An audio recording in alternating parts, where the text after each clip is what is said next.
इसीलिए जो कुछ आपके पास है उसकी कदर करना बहुत जरूरी है। मिलिए राबा से। एक छोटे से गांव में राबा अपने शौहर अहमद के साथ रहती थी। अहमद एक मेहनती और नेक दिल इंसान था। अगरचे वो अमीर नहीं थे, लेकिन उनके पास वो सब कुछ था जिसकी उन्हें जरूरत थी। खाने को खाना, सर पर छत और एक प्यार भरा घर। लेकिन राबा के लिए ये कभी काफी नहीं था।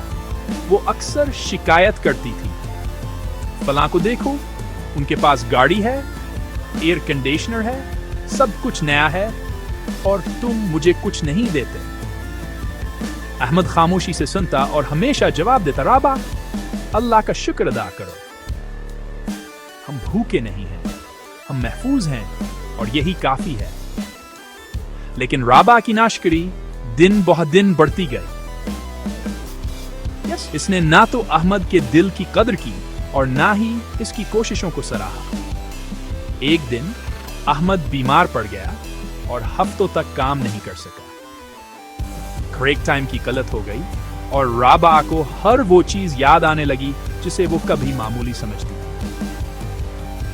चोला ठंडा हो गया, बच्चों के चेहरे उदास हो गए और वो तमाम नेमतें जिन्हें उसने कभी तस्लीम नहीं किया था, इसकी आंखों के सामने गायब हो गए। एक रात वो सजदे में गिर गई, रोते हुए बोली, या अल्लाह, मैं नाशकरी रही हूं, मैंने तेरी नेमतों का मजाक उड़ाया है, मुझे माफ कर दे।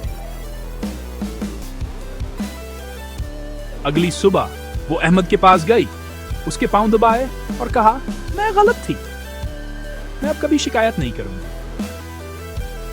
सब नाशकरी एक जहर है जो नेमतों को तबाह कर देता है। जो कोई अल्लाह का शुक्र अदा करता है जो उसके पास है, अल्लाह उसे मजीद अता करता है। लेकिन जो नाशिक्रे होते हैं, कभी कभी अल्लाह उनसे वो भी छीन लेता है जो उनके पास था। अल कुरान, अगर तुम शुक्र करोगे तो मैं तुम्हें जरूर ज्यादा दूंगा, लेकिन अगर तुम इनकार करोगे तो बेशक मेरा अजाब सख्त है। सूरह इब्राहिम। दोस्तों, अगर आपको ये कहानी बामनी लगी तो वीडियो को लाइक करें, चैनल को सब्सक्राइब करें और कमेंट करें। अल्हम्दुलिल्लाह अली कल हाल।